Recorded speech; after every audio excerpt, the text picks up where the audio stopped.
চারিদিকে ছমছমে নীরবতা বিরাজ করছে, কারো মুখে টু শব্দটি পর্যন্ত নেই। থাকবে কি করে? যেখানে স্বয়ং আরিশ খান বসে আছে সেখানে কারোর কথা বলা বিলাসিতা। সবার নীরবতা লঙ্ঘন করে মিজান খান কিছুটা রুট কণ্ঠে বললেন, আরিশ খান, দীর্ঘদিন ধরে আমি আপনার সাথে কাজে আছি, বয়সেও আমি আপনার বড় হই। সেই অনুযায়ী আপনার কাছে আমার ছেলের মৃত্যুর রহস্যটা উদ্ঘাটন করতে জানিয়েছিলাম, কিন্তু আপনি বিষয়টা একদম চাপিয়ে গেলেন। এটা আমার মোটেও সুবিধার লাগছে না। আপনার কি মনে হয় আরিশ খান কারো অর্ডারে কাজ করে? আমি সেটা বলতে চাইনি, আমি শুধু আমার ছেলে। ওনার কথা সম্পূর্ণ শেষ হওয়ার আগে আরিশ ওনাকে থামিয়ে দিয়ে গরম চোখে তেরা কণ্ঠে একটা ঝুঁকে ঠোঁট চুলকে বলল, ছেলের মৃত্যুর রহস্য উদ্ঘাটন করতে গিয়ে আপনার এই পথ পজিশনটা যদি না থাকে? মানে? এই যে আপনি বারবার সানভির মৃত্যুর রহস্য জানতে চাচ্ছেন, এর বিপরীতে কিনা আপনার নামের পাশে নেতাটা একটা মুছে না যায়। আপনি কি বলতে চাইছেন? আরিশের পথ চলে যাবে ঘুরে ফিরে এক কথায়। মিজান খান পরপর ঢোক গিলে কপালের পাশাপাশি ঘাড়ের ঘাম মুছতে মুছতে শুধালেন, আপনি মনে করেন আমি আপনার ছেলের মৃত্যুর রহস্য খুঁজতে গেলাম, সেখান থেকে কিনা আপনার পজিশনটা চলে গেল, তারপর আপনাকে তো মানুষ ভাগেও পাবে না। এখন আপনি বলুন, আপনি কি আপনার পজিশনটা ধরে রাখতে চান, নাকি ছেলের মৃত্যু কিভাবে হলো, কে বা কারা করেছে সেটা জানতে চান? অবশ্যই আপনি যেটা বলবেন সেটাই হবে। যদি চান ছেলের রহস্য বের করতে, অবশ্যই বের করব। অল দ্যাট আপনি আমার একজন খাস লোক বলতে কথা। ভাবশূন্য হয়ে চেয়ারে হেলান দিয়ে কথাটা বলল। মিজান খান আরিশের এমন দায় ছাড়া ভাবমূর্তিমার কথা শুনে মনে কিছুটা ভয় জাগরণ হলো। আসলে এই মুহূর্তে ওনার নেতা পথটা চলে গেলে উনি বিপদে পড়বেন, ওনার প্রাণ সংশয় হওয়ার চান্স বেশি। আর ছেলে সে তো মরেই গেছে, এখন কে বা কারা মেরেছে সেটা বের করে ওনার লাভ নেই, বরং আরিশ খানের কথা অনুযায়ী ওনার বিপদ। তাই নিজের কথা চিন্তা করে গলার স্বর নিচু করে বললেন, আমি আমার পজিশন চাই। আরে বাহ, ভেবেছিলাম পিছলে পিছলে করবেন। যাই হোক, আপনার ডিসিশনটা ভালো, এবার আপনি আসতে পারেন। আরিশ কথাটা বলতে মিজান খান তৎক্ষণে উঠে ওকে সালাম জানিয়ে পার্টি অফিস থেকে চলে যেতে আরিশও উঠে দাঁড়ায় বাসার উদ্দেশ্যে। তখন ওখানে থাকা সেদিনের এক পুলিশ কণ্ঠ রিনিয়ে বলল, ব্যাপারটা এভাবে দামাচাপা দিলেন, বিষয়টা যদি আপনার সাথে হতো, ওনার ছেলের জায়গায় যদি সেদিন আপনার বউ। ওনার বাকি কথা ওনার মুখেই সীমাবদ্ধ হলো, কারণ ওনার কথা মুখে থাকতেই আরিশ ঘুরে ওনার পা বরাবর গুলি করে, ঠাস করে বলে লোকটা পায়ের অংশ চেপে ধরে মাটিতে লুটিয়ে পড়তে কাতরণ কণ্ঠে বলল, সামান্য কথায় গুলি করলেন? আমার বাড়িতেও বউ বাচ্চা সবাই আছে, তাদেরও তো আমি ভালোবাসি, এখন তাদের ভবিষ্যৎ কে দেখবে? লোকটার কাতরানো কথায় আরিশ লোকটার পায়ের কাছে হাঁটু গিরে বসে স্থিকি স্বরে বলল, ভয় নেই, মরবেন না, তবে সাবধান। বউ মানে আমার পুরো দুনিয়ার সবটা, তাকে ছোঁয়া কিংবা কিছু করার আগে আমাকে ক্লোজ করতে হবে, তাই ভেবে চিন্তে কথা বলবেন। বলে রাফ পায়ে হেঁটে পার্টি অফিসে থাকা একজন লোকের দিক তাকিয়ে বলতে বলতে বের হয়ে গেল। ওনাকে হসপিটাল নিয়ে যান, খরচ আমি পাঠিয়ে দেব। বলে চলে আসতে সেখানে থাকা প্রতিটি মানুষ সরু চোখে তাকালো ওর পথ গমনে। আরিশ খান মানুষটাই এমন কাউকে পরোয়া করে না, সেখানে তাকে পার্সোনাল অ্যাটাক করা মানে নিজের পায়ে কুড়াল মারা। খান বাড়ির আনাই কোনায় অতীত জনের ভিড় যেন এক জায়গায় হয়েছে। হবে না, ইভার হলুদ সাজ কমপ্লিট করে পার্লার থেকে ফেরার সাথে সাথে ওকে সোজা স্টেজে বসিয়ে হলুদের আয়োজন শুরু করেছেন। তাই সবার ভিড় স্টেজ জুড়ে, কর্তীরা তো সব জয় জোগাড় করতে হিমশিম খাচ্ছেন। খান বাড়ির বিয়ে, কম আয়োজন, বরঞ্চ এই বাড়িতে প্রথম আনুষ্ঠানিক আয়োজন সহকারে প্রথম বিয়ে বলতে কথা। ইভাকে স্টেজে একা বসিয়ে ফাড়ি তানিশাকে সূচি সব একসাথে উধাও। একজন কোন কোনায় নাপাত্তা হয়ে আছে কে জানে। ফাড়ি লম্বা চুলগুলো মাথা সিথি করে খোলা রেখে সিথিতে গোলাপ প্লাস গাধা ফুলের সংমিশ্রণের টিকলি, হাতে হলুদ চুড়ি, গলায় হলুদ সেট, কানে সেম কালারের দুল, ইউকে ডল সাজে সব মিলিয়ে যেন আজ তাকে সুন্দর রাজ্যের রানী লাগছে। ফারি হাতে দুটো ভারী বক্স নিয়ে সামনে পা রাখতে দেখা হয় লুসিয়ান এর সাথে। সাদা রঙের টি শার্ট, কালো হাফ প্যান্ট হাঁটু পর্যন্ত, অগোছালো চুল, অতিরিক্ত ফর্সা শরীর, চোখগুলো কেমন ভেতরে লোকানো দেখেই বোঝা যাচ্ছে বিদেশি বিদেশি ভাব, সব মিলিয়ে গুলুমুলু। উফ, একদম পারফেক্ট। ফারি লুসিয়ানকে খুঁটিয়ে খুঁটিয়ে দেখার মধ্যে লুসিয়ান বলদমার্কা হাসি দিয়ে বলল, তোমায় দেখতে অনেক সুন্দর লাগছে। মানে? ব্রুটা কুঁচকে বললাম। সুন্দর লাগছে। ফারি লুসিয়ানের অদ্ভুত বাংলায় দাঁতে দাঁত চেপে হালকা চেঁচিয়ে বলল, হাঁদারাম, ওটা সুন্দর হবে, সুন্দর না। লুসিয়ান বুঝল এখানে তার বাংলা বলা সম্ভব না। তাহলে এই মেয়ে বিয়ে বাড়িতে তার মানিজ্যদের ফালুদা বানিয়ে দিবে। তাই এবার ফিটফাট বিদেশিদের মতো ভাবসাপ নিয়ে বলল, Maybe I can't speak Bangla properly, but you could at least teach me instead of saying it like that. হয়তো বাংলা ঠিকভাবে বলতে পারি না, তাই বলে এভাবে না বলে আমাকে একটু শিখালেও তো পারো। ফারি ব্রো কুচকে তাকালো লুসিয়ানের মুখের দিকে। এতক্ষণ লুসিয়ান বাংলা পারছিল না বলে তাকে কিভাবে কথা শোনালো। এখন সে তার বলা ইংলিশ বাক্য ঠিকভাবে বুঝতে পারল না। এখন কি উত্তর দিবে ভেবে পাচ্ছে না, কারণ সে ইংলিশে ততটা পারদর্শী নয়। মোটামুটি বই কি চলে। ফারিকে কাচুমাচু করে দাঁড়াতে দেখে লুসিয়ান ফারি দুই বাহু আস্তে করে ওর দিকে ঘুরিয়ে শুধালো, Why aren't you talking beauty? কথা বলছো না কেন সুন্দরী? ফারি এবার কিছুটা হলেও বুঝলো লুসিয়ান কি বলতে চাইছে, তাই কথাটা কিছু নিচু করে মেকি স্বরে বলল, আসলে আমি আপনার প্রথম কথাটা সঠিকভাবে বুঝতে পারিনি। আমি ইংলিশে ততটাও ভালো না, বলতে পারেন মোটামুটি। সমস্যা নয়, তুমি আমাকে বাংলা শিখাবে, আমি তোমাকে ইংলিশ শিখাবো। আপনি তো বিয়ের পর চলে যাবেন, তাই না? তাহলে বাংলা শিখে কি করবেন শুনি? হুম। তাছাড়া আপনাদের দেশের মেয়েদের তো বাংলা শেখার প্রয়োজন হবে না। মুখটা ছোট করে বলে ফারি, If you say so, I will stay. If you want me to, I will stay forever.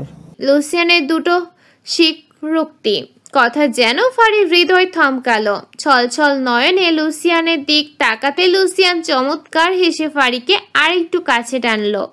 Lucien সম্পূর্ণ বিদেশি একটা ছেলে, যার দরুন ফারির সামনে তাকে দানব প্রাকৃতির লাগছে। ফারির উচ্চতা 5 ফিট 3 ইঞ্চি আর লুসিয়ান 6 ফিট 2 ইঞ্চি, যার দরুন ফারির মাথা এসে পড়ল লুসিয়ানের বুকের 1 ইঞ্চি নিচ বরাবর। লুসিয়ান ফারিকে একদম কাছে আনলে ফারির হার্টবিট কেমন দ্রুত চলতে শুরু করলো। তবে লুসিয়ান স্বাভাবিক, তার কোনো কাঁপাকাঁপি নেই, বরং সে ফারির মায়াময় মুখটা একটু উপরের দিক তুলে বলল, You did not answer? আমার বলাই কিবা আসবে যাবে? হুম। Will you marry me? লুসিয়ানের ডাইরেক্ট কথায় ফারি মাথাটা নিচু করে নিতে লুসিয়ান বলল, Don't you like foreign boys? আপনি কিভাবে জানলেন? সে আমি জবই জনি, তোমার উত্তরটা ভালো। 2 দিনে কিভাবে পছন্দ করলেন আমাকে? People meet just once, fixed a date and get married. Then they get to know each other and build a life together.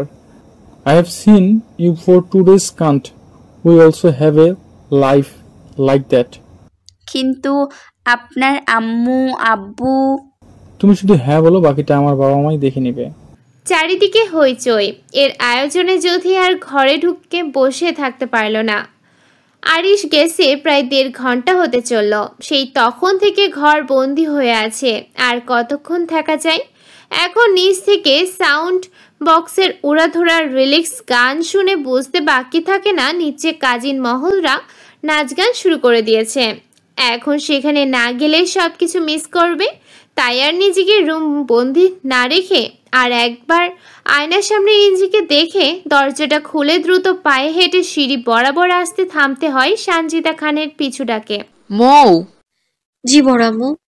তোমার সাথে কথা ছিল, আমার সাথে আসো। জ্যোতি সানজিদা খানের কথায় একবার নিচে তাকালো, দেখে সবাই স্টেজের সামনে যাচ্ছে।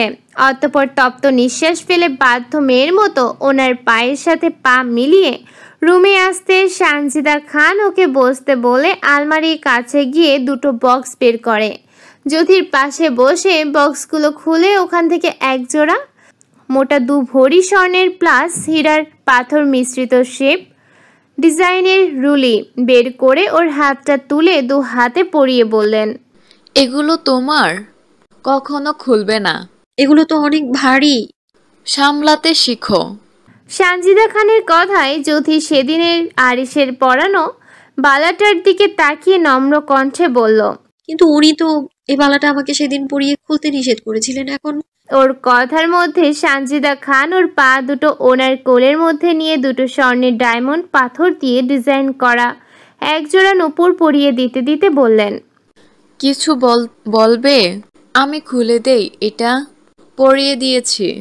তৎক্ষণে জ্যোতি সানজিদা খানের কোল থেকে পাটা সরিয়ে আনতে চেয়ে বলল, কি করছো বড় আম্মু? আমার পা তোমার ওকে সম্পূর্ণ শেষ করতে না দিয়ে সানজিদা খান ধীর কণ্ঠে শুধালেন, আমাকে বড় আম্মু বলে ডাকবে না। জ্যোতির মুখটা তৎক্ষণে ছোট হয়ে আসে। তার বড় আম্মু বলছে তাকে বড় আম্মু বলে না ডাকতে, কি দোষ তার? জ্যোতিকে মাথা নিচু করতে দেখে সানজিদা খান নিঃশ্বাস ফেলে বললেন, আজ থেকে মা ডাকবে, পারবে না? জ্যোতি নিচু মাথাটা তুলে সানজিদা খানের দিকে অবাক চোখে তাকিয়ে বলল, মা ডাকবো? বলে গোল মাঝারি বক্স থেকে ছোট্ট ডায়মন্ড পাথরের স্বর্ণের নাকফুল বের করে জ্যোতিকে তারা দিয়ে বললেন, নাকের এটা খোলো, এটা পরিয়ে দিচ্ছি। জ্যোতি সানজিদা খানের কথায় ওনার হাতের দিক তাকাতে দেখে বেশ মোটামুটি বিবাহিত নারীদের মতো ডায়মন্ড স্বর্ণের নাকের তাক জ্বলজ্বল করছে। এটা পরলে নিশ্চিত ওকে বিবাহিত লাগবে। তাই কণ্ঠটা চাপিয়ে বলল, এটাই তো ঠিক আছে। ওটা বলে কেমন বুড়ো টাইপের লাগবে না? বেচারির কি আর করার, যেহেতু সানজিদা খান বলেছেন এখন না চাইলেও পড়তে হবে, তাই নাকের ছোট নাক পিনটা খুলে রাখতে সানজিদা খান নিজেই পরিয়ে দিলেন। তারপর ওকে দাঁড় করিয়ে ঘুরিয়ে ফিরিয়ে দেখতে দেখতে বললেন, নাও, পারফেক্ট আছে। জ্যোতি ছোট ছোট পায়ে ড্রেসিং টেবিলের সামনে দাঁড়াতে দেখে আজ ওকে একদম ওর মা চাচিদের মতো লাগছে। ওনারাও এমন মোটা মোটা ভারী গহনা পরে থাকেন। অতঃপর নিজেকে সম্পূর্ণ দেখে আনমনেই বিড়বিড় করে বলল, আমাকে তো পুরো বউদের মতো লাগছে। কেমন বুড়ো টাইপের লোকদের মতো সাজিয়ে দিল। এসব নিজের মনে বিড়বিড় করে ঘুরে সানজিদা খানের দিক তাকিয়ে বলল, আমি নিচে যাই। ওনার বলার সাথে সাথে জ্যোতি দরজা পর্যন্ত যেতে উনি আবারও ডেকে বললেন, মৌ শোনো। হ্যাঁ বড় আম্মু। বলতে গিয়েও থেমে বলল, মা বলবো? সন্ধ্যার পর থেকে তো কিচ্ছু খাওয়া হয়নি, দুপুরেও খেতে যাওনি। টেবিলে খাবার রাখা আছে, আগে খাবে, তারপর সেন্টার ওখানে যাবে। অর্ডার দেওয়ার মতো করে কথাটা বললেন। জ্যোতি যেতে নিয়েও দৌড়ে এসে সানজিদারা খানের গলা জড়িয়ে বলল, মা তোমার একটা কথা জিজ্ঞেস করি? তুমি কি বকা দিবে? বলো। আমি তো ওনাকে ভালোবাসতাম, ওনার জন্য সবকিছু সহ্য করে নিতাম, কিন্তু বিগত কিছুদিন ধরে ওনার প্রতি অতিরিক্ত দুর্বল অনুভব হয় আমার। ওনার প্রতি অন্তর থেকে কেমন অদ্ভুত টান অনুভব করি আমি। উনি ছাড়া প্রতিটা মুহূর্ত কেমন খালি খালি লাগে আমার। এমনটা কেন হয় মা? জ্যোতির কথায় সানজিদা খান মুচকি হেসে ওর মাথায় চুমু খেয়ে বললেন, এটা তো হওয়ার কথা। পোনাটা যে সেটা আল্লাহর তরফ থেকে স্বামী স্ত্রী দুজনের হৃদয় তৈরি করে দেয়। জ্যোতি চমকালো অবিশ্বাস্য চোখে, মাথাটা একটু উঁচু করে সানজিদা খানের মুখটা দেখল। সত্যি কি ওর বড় আম্মু ওকে চুমু খেলো? জ্যোতিকে এভাবে তাকিয়ে থাকতে দেখে উনি বললেন, একজন মেয়ে মা ভক্তি আর কাউকে মা বলে ডাকে, আর কেনই বা ডাকবে? জ্যোতি সরু চোখে তাকিয়ে নম্র কণ্ঠে বলল, ওই ব্যক্তির ছেলের সাথে যখন মেয়েটার বিয়ে হয়। এক্স্যাক্টলি। বিয়ে। বিয়ের পর একটা মেয়েকে আল্লাহ তাআলা অদৃশ্য জাদুর মতন একটা মায়া সৃষ্টি করে দেয় স্বামীর প্রতি। তোমার এই জন্য আরিশের প্রতি এমন অনুভূতি হয়। মানে? সেদিন রাতের কথা মনে আছে? এই দিন তোমাদের বিয়ে হয়েছে। জুথির মুখে খুশির ঝলক দিয়ে উঠল সানজিদা খানের কথায়। তাহলে তার ধারণাই ঠিক, সেদিন সত্যি তার বিয়ে হয়েছিল। আরিশ ভাই তার স্বামী কথাটা মনে হতেই কয়েকবার বিড়বিড় করে আওড়ালো। অতঃপর ওনাকে আবারও জড়িয়ে ধরে লজ্জা লজ্জা ভাব টেনে বলল, শাশুড়ি আম্মু, উনি যে আমার স্বামী, ওনার প্রতি ভালোবাসা থাকলেও ওনার প্রতি ভয় জিনিসটা কমে না কেন আমার? সময়ের ব্যবধানে ঠিক হয়ে যাবে। চারিদিক লাইটিং এর স্বচ্ছ আলোয় হলুদ শাড়িতে ইউকে সাজ ফর্সা মুখনিতে তানিশাকে যেন দোকানে সাজিয়ে রাখা পুতুলগুলোর মতো লাগছিল।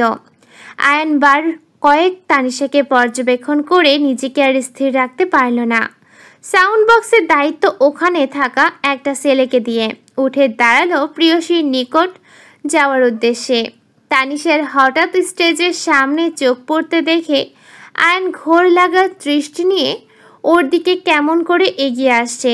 এটা দেখে তাড়াহুড়োয় চেয়ার থেকে উঠে দৌড়ে চলে যেতে নিলে আয়ন খপ করে পেছন থেকে হাতটা ধরে এক টানে বুকের উপর ফেলে হিসিয়ে বলল, সেজন্য ভালো কথা।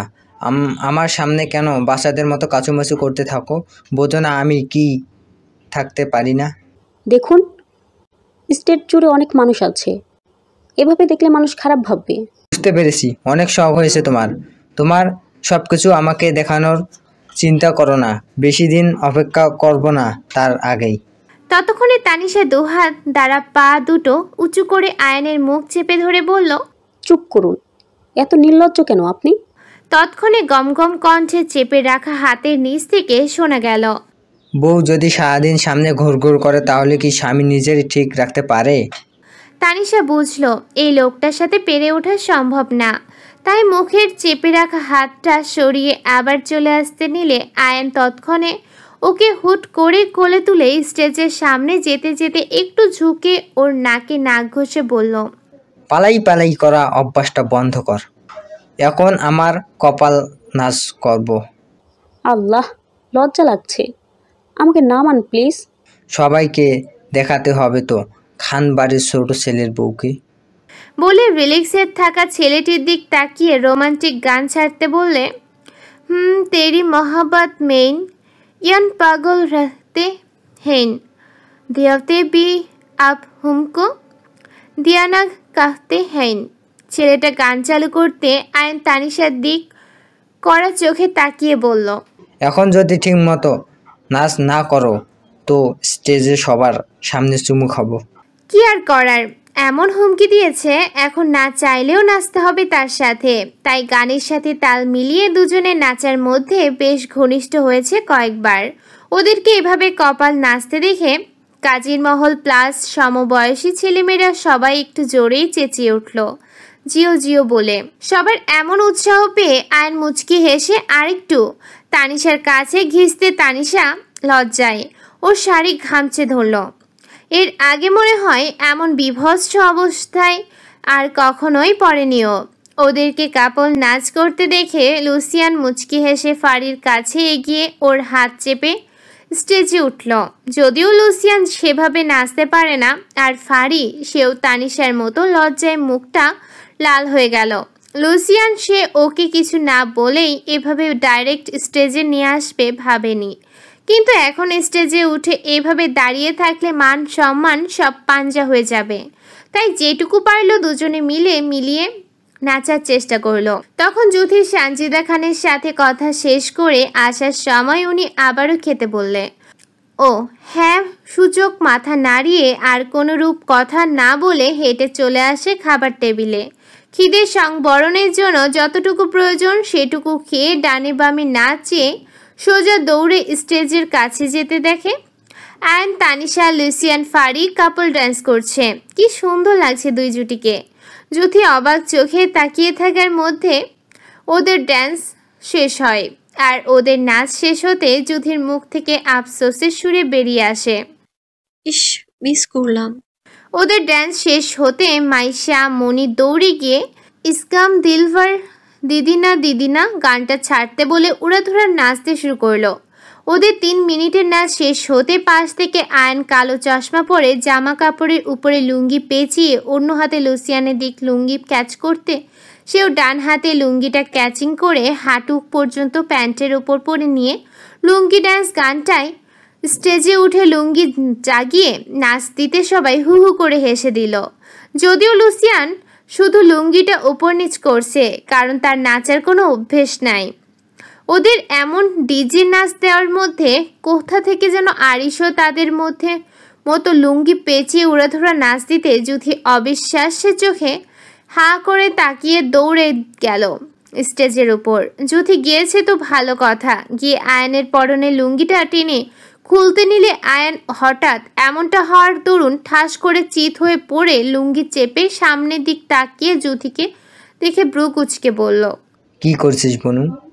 আমার মান ইজ্জত। কে শুনে কার কথা? যুথি আয়নের পরনে লুঙ্গি টেনে খুলে ওদের মতো শাড়ির উপর পেঁচিয়ে বলল, তুমি অনেক নাচ করছো আয়ন ভাই, এখন আমি তোমার ভাইয়ের সাথে নাচবো আর তুমি বরং দেখো। বলে আরিশের সামনে গিয়ে সুন্দর একটা হাসি উপহার দিয়ে আরিশের মতো লুঙ্গি জাগিয়ে জাগিয়ে মুখে লুঙ্গি ড্যান্স গানটা বিড়বিড় করে নাচতে লাগলো। ওদের লুঙ্গি ড্যান্স শেষ হতে কাজিন মহলের সব স্টেজে উঠে চিকনে চামেলি চুপকে রাঙিলি দুয়া খেলো সে আই। 3.5 মিনিটের গানটায় একসাথে নাচ শেষ করে সবগুলো ক্লান্ত হয়ে এক একটা চেয়ারে এসে বসলো। এবার বুড়ো বুড়িদের পালা। ওনাদের নাচতে বলাই প্রথমে ওনারা নাচতে না চাইলেও ওদের জোড়াজুড়িতে যুথির নানা নানি, ফারিন নানি, রাদিফের নানা নানি সবাই স্টেজে উঠে এমন নাচ দিল যা দেখে ছোট থেকে শুরু করে বড়রা না হেসে পারল না। বিশেষ করে যুথির নানির নাচ দেখে হাসতে হাসতে গড়াগড়ি খাওয়ার পালা। কি ভৌতিক স্টাইল নাচ! আরিশের নানা নানি কেউ বেঁচে নেই, ওর মামারা আর খালারা এসেছেন বিয়েতে। ওনাদের বিখ্যাত নাচ শেষ হতে যুথিদের নাটকের পালা এলো। তাই ওরা ক্যাটাগরি অনুযায়ী যে যার সাজ দিতে মাঝপথে বাধা হয়ে দাঁড়ালো আরিশ। আরিশকে দেখে যুথি কিছু বলবে তার আগেই আরিশ বলল, মৌ কোনো জামাই সাজবে না, ও তোদের নাটকের বউ হবে। আরিশের এমন কথায় সবাই সবার দিকে তাকিয়ে ফারি ব্রুকুচকে বলল, ও না হলে জামাই হবে কে? কেন আমি? তুমি? চোখ দুটো বড় বড় করে আরিশ আর দাঁড়ালো না, যুথির হাত ধরে স্টেজের দিক যেতে যেতে বলল, জামাই বউ আমি আর মৌ, তোরা কে কি সাজবে তাদের রেডি হয়ে আয়। কি আর করার আরিশ ভাই, তাদের সাথে অভিনয় করবে এটা ভাবতেই কেমন লাগছে। তবে ছেলের বাড়ি যেতে দেরি হয়ে যাবে বলে ওদিকে যাওয়ার জন্য তাড়াতাড়ি করে ফারি মাধব চাচা সাজলো। ওর আব্বুর পাজামা পাঞ্জাবি পরে সুচি সাফওয়ান খানের ফতুয়া লুঙ্গি পরে ঘটক সাজলো। তানিশার শালি এইভাবে পার্ট অনুযায়ী এক একজন এক একটা পরে চলে এলো আবারও স্টেজে। ওদের এমন সাজ দেখে চোখ কোঠায় উঠে গেল। সাফওয়ান খান, সাইফুল খানের সাথে ওনাদের কর্তিরা তো আছেনই। ওনারা মুচকে হাসলেন। ওনাদের ছেলে মেয়েরা যে এতটা আনন্দ করতে জানে বিয়ের অনুষ্ঠান না পারলে হয়তো জানাই হতো না। ওরা রেডি হয়ে আসতে যুথি আরিশের কাছে একটু ঘিসে ফিসফিসিয়ে বলল, আপনি যে চলে এলেন অভিনয় করতে, জামাইয়ের অভিনয় পারবেন? জানি না। কেন? যুথি আরিশের মুখে জানি না শুনে নিঃশ্বাস ছেড়ে আয়নের আনা তখনকার একটা লুঙ্গি এনে ওর হাতে দিয়ে বলল, নিন এটা পরুন আর শার্টটা খুলুন, এটাই জামাই পরা থাকবে। আমি পারবো না। তাহলে আমি আপনার বউ হব না? বউ তোকে আমারই হতে হবে। তাহলে লুঙ্গি পরেন, শার্টটা খুলেন। আরিশ চুপচাপ দাঁড়িয়ে আছে দেখে যুথি লুঙ্গিটা নিজেই আরিশকে কোনো রকম পরিয়ে গায়ের শার্টটা টেনে খুলে ভিতরে স্যান্ডেল গেঞ্জিটা টেনে টুনে ছিঁড়ে দম নিয়ে বলল, এবার পারফেক্ট। যুথি আরিশের নতুন গেঞ্জিটা ছিঁড়ে ফেলতে আরিশ রাগী চোখে তাকিয়ে দাঁতের উপর চেপে বলল, এটা কি করলে? যুথি একটু বেশি আবেগী হয়ে গিয়েছিল। সন্ধ্যাবেলা সানজিদা খানের কথায় ও আরিশের এমন ডিপলি নরম ব্যবহারে ওর মনেই ছিল না আরিশ কতটা ডেসপারেট। গম্ভীর রাগী মানুষ, সেখানে ও কেনা আরিশের গেঞ্জিটা ছিঁড়ে দিল। জ্যোতিকে কাচুমাচু করতে দেখে আরিশ বিরক্তির নিঃশ্বাস ফেলে ওর হাতটা টেনে কাছে এনে বলল, একদম ঢং করবি না, বিরক্তি লাগে আমার। তৎক্ষণে ফারি মাধবের চাচার নাটকটা প্লে করে আরিশকে তাড়া দিয়ে বলল, ভাই শুরু হয়ে গেছে। ব্যাস, কথার তালে তাল মিলিয়ে সবগুলো অভিনয় শুরু করলো। আপনি চেয়েতেন মাতবর চাচা, চুপ করে বল, আপনি যা। আর ওদের অভিনয়তে গড়াগড়ি করে আসতে শুরু করলো বড়রা সবাই। শেষ পর্যায়ে এসে যখন ফারি লুঙ্গি চাকিয়ে উঠে দাঁড়িয়ে, আবে তুই সালাই মানুষ খারাপ, লাঠির বাড়ি খা বলে সবাই আরিশের পিঠে মারতে শুরু করলে যুথি দৌড়ে এসে কান্নার অভিনয় করে ফারির হাত ধরে বলল, মারবেন না মাতবর গো, ও মাতবর মারবেন না মোর স্বামীরে, শোনেন মাতবর গো, আমাগরে মাফ করে দেন। বলে নিচ থেকে আরিশকে তুলে বাড়ি চলো বলে যেতে নিল। আরিশ সোজা হয়ে দাঁড়িয়ে নিজের ব্যক্তিত্বে ফিরে এসে স্টেজে বসে যুথিকে কোলে তুলে সবার উদ্দেশ্যে একটু চেঁচিয়ে বলল, দুনিয়া একদিক, বউ একদিক। বউয়ের খুশির জন্য মাঝে মাঝে নিজের খরচ ছেড়ে এমনটা হওয়া যায়, কারণ সবার ঊর্ধ্বে বউ। তাই আমি আমার বউকে নিয়ে গেলাম। বলে কারোর দিকে আর না তাকিয়ে রাফ পায়ে হেঁটে ভিতরে চলে গেল। বিয়ে বাড়ি বলতে কথা, চারিদিকে ব্যস্ততায় পার হচ্ছে সবার। কিছুক্ষণ বাদেই গাড়ি ছেড়ে দিবে হলুদ ঢালা নিয়ে ছেলেদের বাড়ি যাওয়ার জন্য। এখনো তত্ত্বগুলো সম্পূর্ণ সাজানো হয়নি। ইভাকে মাত্র হলুদ লাগিয়ে গোসল করানো হয়েছে। ওখানে একটু লেট হওয়ার কারণে এখানে ঢালা সাজাতে এই দেরি হওয়া। তখন ওদের অভিনয় শেষ হতে আরিশ জ্যোতিকে স্টেজ থেকে সোজা রুমে নিয়ে আসে। যদিও জ্যোতি বারবার বোনের গায়ে হলুদ দেওয়ার জন্য নিচে নামতে চাইছিল, কিন্তু আরিশ তাকে ওখানে যেতে দেয়নি। বলে জ্যোতির চোখ মুখ ছোট ছোট করে ঢোক গেলার মতো কয়েকবার গিলে মুখটা দুঃখী ভাব করে বলল, এমন করছেন কেন? একটু যাই না, আপুর জন্য 4 ফ্লেভারে কেক আনানো হয়েছে, আমাকে দেখিয়ে ওরা সবাই খেয়ে ফেলবে তো, প্লিজ যেতে দিন না। মৌ, কানে কাছে ঘ্যান ঘ্যান করিস না তো, ভালো লাগছে না। বিরক্ত ভঙ্গিমা নিয়ে বলল আরিশ। কেক? আরিশ জ্যোতির ইনোসেন্ট চেহারা দেখে হুট করে ওর হাত টেনে বিছানায় ফেলে ওর উপর ভর করে ফিসফিসিয়ে বলল, 4 ফ্লেভার নয়, যত ফ্লেভারের কেক খেতে চাস খাওয়াবো, কিন্তু এর বিনিময়ে আমায় কি দিবে? জ্যোতি চুপ করে আছে দেখে আরিশ ঝুঁকে ওর ঠোঁটে চুমু খেতে খেতে নেশা ধরানো কণ্ঠে বলল, আমার প্রাইভেসি চাই মৌ, কেন বুঝিস না এটা? জ্যোতি আরিশের এহেম কাণ্ডে সাথে সাথে চোখ দুটো বন্ধ করে নিল। এমনিতেই সব সময় ওর মন আরিশের কাছে থাকার জন্য উড়ু উড়ু করে, এখন আবার তার এত নিকটে আরিশকে দেখে কেমন শরীরটা কেঁপে উঠল। তলপেটের মধ্যে কেমন প্রজাপতি দৌড়াদৌড়ি শুরু করলো। আরিশ এমনিতেই ওর আশেপাশে থাকলে একটুতেই কন্ট্রোললেস হয়ে পড়ে, আদর করব বলে। এখন যদি আরিশের সাথে যুথিও দুর্বল হয়ে যায় তাহলে কাম সারছে। তাই কোনো রকম আরিশকে ঠেলে সরাতে চেয়ে তুতলিয়ে বলল, আপনাকে তো বলেছিলাম আমার সময় চাই, আপনার জন্য সারপ্রাইজ আছে। ওর আর কথা শেষ করা হলো না, তার আগে ওকে থামতে হলো আরিশের কাণ্ডে। কারণ আরিশ যুথির গলায় মুখ ডুবিয়ে গম্ভীর চুম্বন করতে যুথির সমস্ত সত্তা কেঁপে উঠল, সাথে ওর ভারী নিঃশ্বাস তো আছেই। আরিশের ঘনিষ্ঠতা বাড়াই যুথি বিছানার চাদর খামচে ধরল। দুজনের কেমিস্ট্রি এতটাই কাছাকাছি মনে হচ্ছে, এভাবে আর কিছু মুহূর্ত থাকলে দুজনেই কন্ট্রোল হারাবে। হলোও তাই। আরিশ কন্ট্রোল হারিয়ে শার্টের প্রথম দুটো বোতাম খুলতেই দরজায় করা ঘাতের শব্দে দুজনেই হুঁশে আসে। যুথি হুঁশ ফিরতেই কি হতে যাচ্ছিল মনে আসতে লজ্জায় চোখ মুখে হাত চেপে ঠোঁট কামড়ে ধরল। তৎক্ষণে আরিশ ও যুথির দিকে তাকিয়ে তপ্ত নিঃশ্বাস ফেলে বিরক্ত হয়ে উঠে বসে দাঁতে দাঁত চেপে দরজার দিকে তাকিয়ে বলল, বালের বাচ্চাগুলা আসার টাইম পেল না, যে সময়টা বউয়ের সাথে একটু টাইম স্পেন্ড করতে চায় তখনই বাকরা দিতে আসে। তৎক্ষণে আবারও দরজায় করা ঘাতের শব্দে যুথি মুখটা ছোট্ট করে একবার আরিশের দিক তাকিয়ে ছোট ছোট পায়ে দরজাটা খুলে দিতে দেখে রোদ দাঁড়িয়ে আছে। রোদকে দেখে যুথি কিছু বলতে নিবে তার আগে রোদ বলল, বড় আম্মু, তোমাদের এখনই নিচে ডাকছে, তত্ত্ব নিয়ে যেতে হবে। বলে ওদের কোনো কথা না শুনেই রোদ দ্রুত পায়ে হেঁটে চলে যায়। রোদকে চলে যেতে দেখে জুথি ঘুরে আরিশকে কিছু বলবে, এবারও কিছু বলার আগে আরিশ বলল, দরজাটা দিয়ে আয়, আমরা কোথাও যাব না। 1 সেকেন্ড, 2 সেকেন্ড, 3 সেকেন্ড সময় পার হয়ে 1 মিনিট হতে আরিশ রাগী চোখে জুথির দিকে তাকিয়ে গম্ভীর কণ্ঠে বলল,